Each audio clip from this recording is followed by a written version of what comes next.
Good morning, class 7. How are you guys doing? I hope you all are doing great, good, and fine. So that's really nice to know. So, what I'm going to do is that we have this SSC on page we were 67, chapter number 11, the Gupta and the post Gupta period. So, we were going through this and we were there at that place where it says Harsha, a patron of arts. We have done that now. It's Queen Sang's account, the Chalukyas, the Pulakesan II, 608, and the Pallavas, and then we finish this chapter. Okay, so let's go through this. Huin Sang's account. Huin Sang informs us inform us that the agriculture was the main occupation of the people of the villages. Sorry, this is class 6, right? I'm so sorry. I said class 7, I guess. Class 6. So, people were simple, honest, and very hospitable. They lived together peacefully. Whatever Huin Sang is writing. Most people were vegetarians and avoided even onions and garlic. Huin Sang notes the existence of a rigid caste system. People were divided into numerous castes and subcastes. The Chandalas or untouchables were considered impure. They had to live outside the city.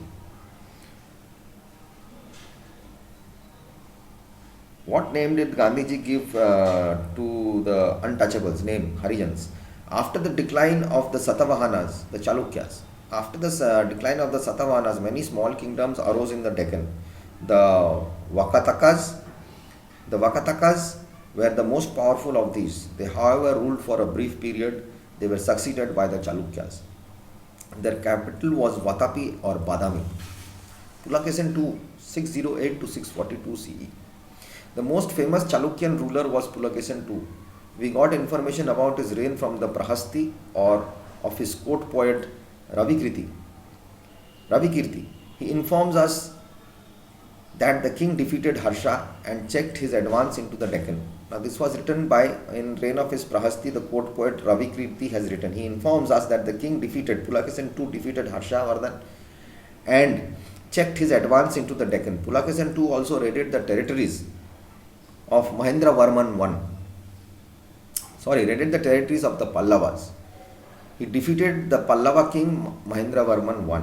Pulakeshin II sent an embassy to the court of Khusrau II, the king of Persia. This strengthened the ties of friendship between the two kingdoms. So, with Persia and Pulakeshin II together, Pulakeshin II and the Khusrau II built into more power. Huin Sang, during his stay in India, visited the court of Pulakeshin II.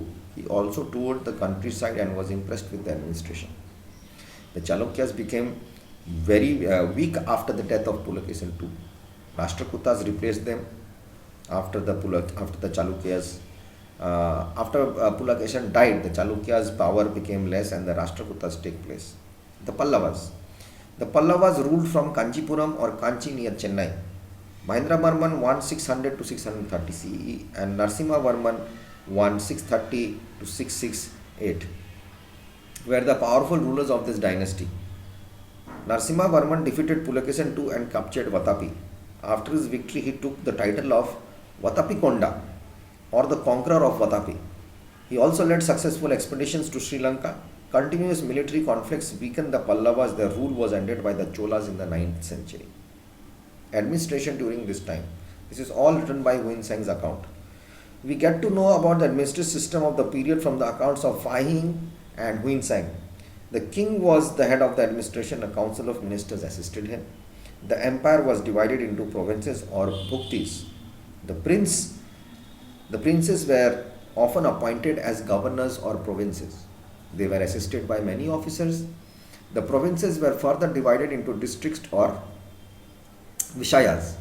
The Ayuktas administered the district. There were also district council in each district which helped in administering the district. The village was lowest administrative unit. It was looked after by the elders of the village. Now the revenue, how the money was coming in. Please, if you have your book, you also sit and follow me. Agriculture was the main occupation of the people.